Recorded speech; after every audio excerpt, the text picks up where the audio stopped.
What's up, guys? Welcome to Wave Dash 8. We only have 2 more episodes left before the season's over with. We're going to stop at 10. We're going to move into the new studio, and then come February, sometime in there, we'll restart the series.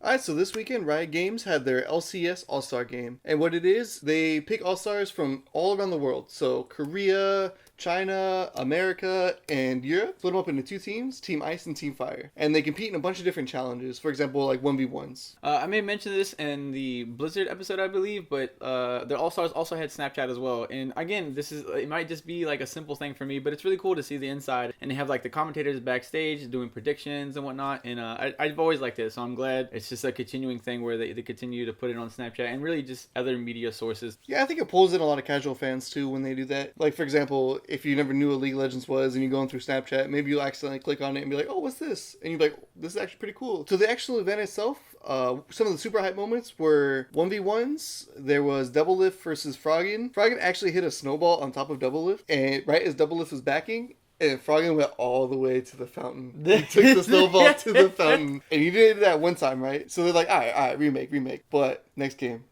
same people. Same thing?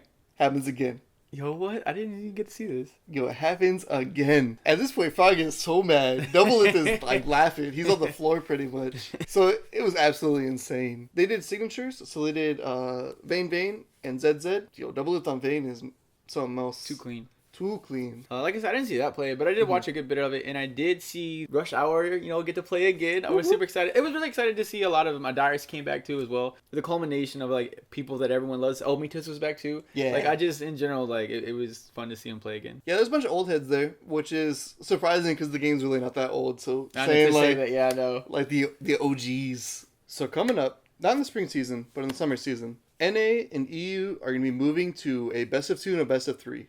Specifically, EU is moving to best of 2.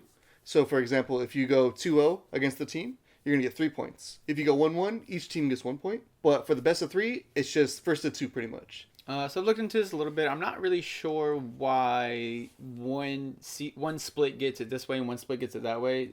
Do you know if there's any reasoning Riot went one way or the other? I think, honestly, it's just an experiment in a way. So they're using one split that's not part of Worlds or anything. Okay. So they're using one split to just be like, which one, pretty much for their sake, promotes more viewers, is better to watch, is more exciting. Right. So it's like 2 birds, 1 stone testing ground type thing? Exactly. So which one do you think which one do you prefer?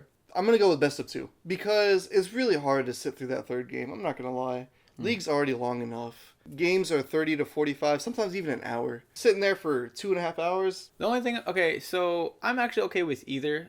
But the only thing I'm interested in is how, like, why is it 3 points instead of 2 points, right? Because if it's 1-1, and then if you get to 2-0, you get 3. Like, from a standing standpoint, I wonder how that's going to affect, like, the bracket overall. Like, I wonder why they give you that +1 instead of it just being 2-0. This team beats this team more often. They get rewarded for that extra point to where someone else who might have a hard because then you get into this debacle of like this happens in college ball all the time where they'll have like, oh, the NCC is not as hard as the BBBB or whatever.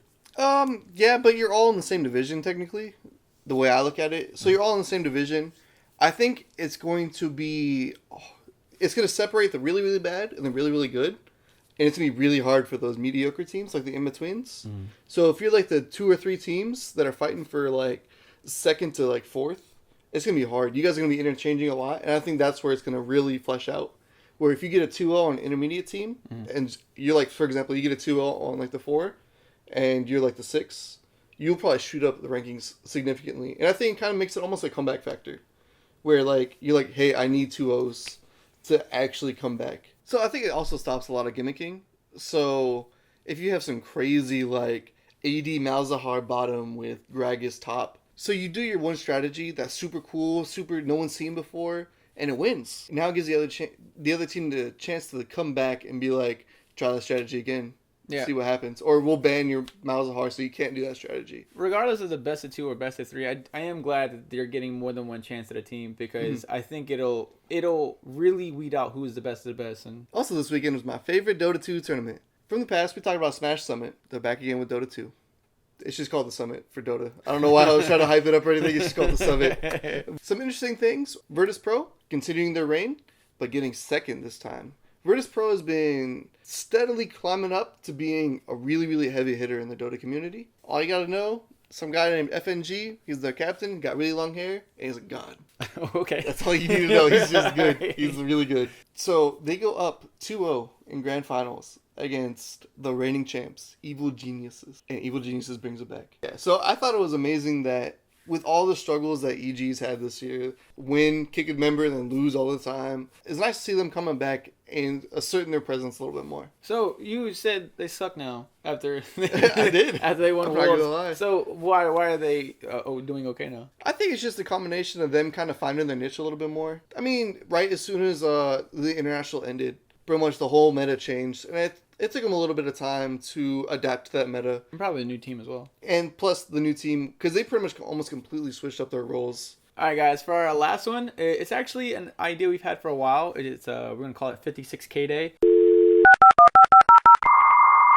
Which is in reference to, you know, the old times. What we do is we have these conversations where we talk about, oh, like back in my day, you know, I remember when this game was whatever. Counter-Strike Go just came out with like a new pistol and it's relatively like overpowered. And I don't know I'm not too spun up on it. All I know is you go shoot and it's super accurate and you go bang dead. It's the golden gun. We were talking like back in my day, 1.6, this, that, and yada. So we're going to implement it here and hopefully we'll be able to make it its own segment later on. So yeah. Counter-Strike 1.6. Did you play it? How long did you play it? Et cetera, et cetera. So, my days with 1.6. I was never a good Counter-Strike player. What we would do is we'd always go to a LAN center. Because back then there was a bajillion LAN centers. There was a LAN center everywhere. Where he's at, not where I was at. Oh, for me, we had like 3 different LAN centers. West Coast, East Coast. So we'd always go and it would just be a bunch of us. It'd be like 8 people and we would just play on Dust 2. We'd play on Dust for hours. It was all friends from school. We would just go, veg out, drink energy drinks, and just pretty much be bums for like 8 hours. We always sucked. And then we'd always get a little cocky because we were like, yo, we beat our friends. Let's get the 4 best people. Let's start challenging people throughout the LAN center. And then we get rocked. Straight rocked. I was like, because I would never know about econ rounds. I didn't know about anything like that. I was like, yo, I'm going to pick the Deagle. And then I go and I run out and I get fucking Awps. And that's it. So I was a big fan of Half-Life. So I actually found Counter-Strike like almost right when it came out, and it actually didn't launch on Steam. Counter-Strike came out before Steam, and there was this, now this is going back. There was this thing called the All-Seeing Eye, and even before that, there was something else, but the All-Seeing Eye is the last thing I remember before, like, Steam became into prominence. And you could, like, search it up by IP addresses and whatnot, and I really got into 1.6. I was a huge fan of it. I was the Xbox kid before the Xbox kid came around. Like, oh, God. I wouldn't, like, you know, F your mom and this, that, and the third, but I was, like, the little, like, 11-year-old that was, like, always, like, 1 or 2 on the leaderboard. And now we'd be like, good games, guys. But so we would have LAN parties. I don't know. I never heard about a LAN center. We didn't have a place to go. Someone would just invite you over to their house and you'd go over and just hook your 4 computers up. And then I hugely got into surfing, though. I don't know if you guys have ever played the old Counter-Strikes, but there was maps to where you could, like, you'd strafe. So, you know, the WASD, the WASD, and then you would, like strafe left onto the, like, it would be like a thing that goes like this. Yeah. And you would surf on one side of it and you could loop-de-loop. And my favorite part of 1.6. Me surfing, I go down the first ramp, go to the first jump, and then fall. I would never make it past the first jump. In my entire career, I played like at least 50 games of surf. Never made that first jump. I play like 50 games a day. I love surf. For these though, like they were super imaginative, and like a surf map would actually be really like could be relatively long, where you would just go and like the objective wasn't to kill people. You would just surf the map and see what they would do. My favorite was Scout Knives. Pure skill, 100%. Only scouts, only knives. You had to be godlike to win. Little did I know, I just sucked still. Like I never got any better. Like I was like, I'm gonna do scout knives for 12 hours a day. I'll become godlike. And you just come good with a scout that no one uses. That's it. Counter-Strike was probably one of the first like super competitive games where like people got better and better and better. And like since I got to it really early, I was like pretty high up. I think I like stopped for like a month or something, you know, summer, whatever, doing kid shit. And then I came back and it was already like this much like deeper in level. And like it was like I climbed back up, but it was flipping hard. For being such an old game, it had such diverse like mods tool set. Yeah. Like, because there was one, like, for example, I was Spider-Man. I leveled up, I got levels, and I got to swing around. Yeah, I know what you're and talking stuff about. like that. With the mods on the thing itself. They had the Warcraft mod too. World of Warcraft mod. Yeah, they had like all these crazy things, and I was like, "This is too old of a game to be having this." Like, but like it had so many little quirky things to give you too. Like you used to be able to spray paint stuff, and then people got to the point to where they could spray paint their own stuff, and like, oh no, it was like the old Okay. Oh no. Okay, we didn't talk about it beforehand, and the fact that he's saying no already means like he was there. I'm the so other- upset that you knew. I'm so upset that you knew. Okay, so predominantly it would be like porn. Like, or something. Like, it would be something highly inappropriate. Eventually, like people could start spraying like their clan tag. that was the birth of like clans for me too. It was like 1.6. Where you get your crew. Yeah. 1.6. I was like, "Yo, do you want to be a part of Like super crazy alien monkeys?" Like you would, because we were like young back then. I know you'd put left bracket, whatever your team name was, right bracket. You'd be like, and you "Yo, thought you were mad cool. It's so good. check me out." Like you kill Yo. somebody, spray paint on top of them. You'd be like, "Yo, that was me." So esports is so prominent now, but back then, dude, you couldn't like I don't know, you couldn't talk about it. Like I was like, hey guys, I play Counter-Strike and crickets across my whole school. I maybe one person.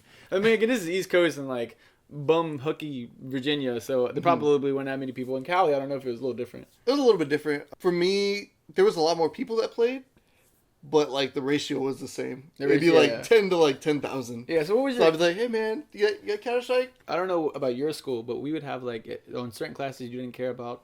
You stay in class. But then in certain classes you didn't care about, like tech ed. You would go and you'd play counter. You like you get your disc, you would put it on the computer, and then you would play in class, and you like alt tab out of it whenever the teacher came around. Yeah. So kids these days don't understand. They don't understand. People are actually tech savvy now. Back then? they didn't give it. Back then, it would be like it would be like a regular e-machine that they brought to your school and they hooked up. There was no firewalls. There's no nothing. You just put whatever you wanted. Hindsight, it's kind of terrible. Yeah, right? Because back then, no one knew. I had Steam on the school computer. Yeah.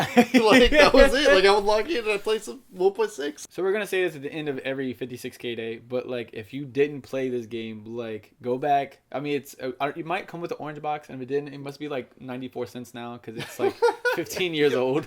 Yo, So just send me an email. I'll just get it Yo, for you we will play with you, I promise. Yo, you should just go back and play it. Especially if you're a Go player now. Yeah. Please go back and play 1.6. Yeah, learn your heritage. All right, guys, thanks for tuning in to Wave Dash 8. I'm sad the Wave Dash is coming to a close, but it's only for bigger and better things. We're really excited about our new place. Yeah, definitely. So we're going on a Wave Dash hiatus, but we're still going to put out videos. So still checking the channel very actively. It just won't be Wave Dash coming out every Wednesday, but definitely content will be coming out every week. Yeah, and it'll hopefully be more than one video too. Yeah, We've been trying to up it up a little bit. Yeah, for sure. I've been putting out eSports shorts. I love seeing eSports shorts. So make sure you guys check us out every week. See you guys next Wednesday. Deuces. Bye-bye. Do you